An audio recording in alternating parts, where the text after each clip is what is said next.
Thiruvithamkoor Devaswom commissioner നിയമനം റദ്ദാക്കി ഹൈക്കോടതി. ഇടതു നേതാവ് CN രാമന്റെ നിയമനമാണ് കോടതി റദ്ദാക്കിയത്. CN രാമന് മതിയായ യോഗ്യതയില്ലെന്ന് കോടതി വിലയിരുത്തി.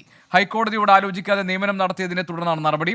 CN രാമന് വിരമിക്കൽ ആനുകൂല്യം അടക്കം നൽകരുതെന്നും കോടതി ഉത്തരവിട്ടു. ശ്രീകാന്ത് കൊച്ചിയിൽ നിന്ന് വിവരങ്ങൾ നൽകാനുണ്ട്. ശ്രീകാന്ത്, എന്തൊക്കെ കാരണങ്ങൾ പറഞ്ഞാണ് തിരുവിതാംകൂർ ദേവസ്വം കമ്മീഷണർ CN രാമന്റെ നിയമനം ഹൈക്കോടതി റദ്ദാക്കിയിരിക്കുന്നത്?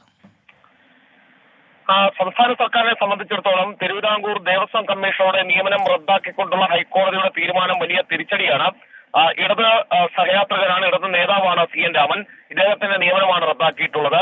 ഹൈക്കോടതിയോട് ആലോചിക്കാതെ നിയമനം നടത്തി എന്നുള്ളതാണ് കാരണമായി ചൂണ്ടിക്കാണിക്കുന്നത്. കാരണം ദേവസ്വം നിയമനവുമായി ബന്ധപ്പെട്ട് പലതരത്തിലുള്ള ആക്ഷേപങ്ങൾ നേരത്തെ ഉയർന്നു വന്നിരുന്നു. ഈ പശ്ചാത്തലത്തിൽ ഹൈക്കോടതിയുടെ നേരിട്ടുള്ള നിരീക്ഷണത്തിന് കീഴിലായിരുന്നു ഈ നിയമനങ്ങൾ അടക്കമുള്ളവ നടന്നു പോകുന്നിരുന്നത്. പക്ഷേ ഇതിൽ ഹൈക്കോടതിയോട് ആലോചിക്കാതെയാണ് നിലവിൽ ഇപ്പോൾ നിയമനം നടത്തിയതെന്ന് ചൂണ്ടിക്കാട്ടിയാണ് തിടുക്കപ്പെട്ടുള്ള അടിയന്തര നടപടി സ്വീകരിച്ചത്.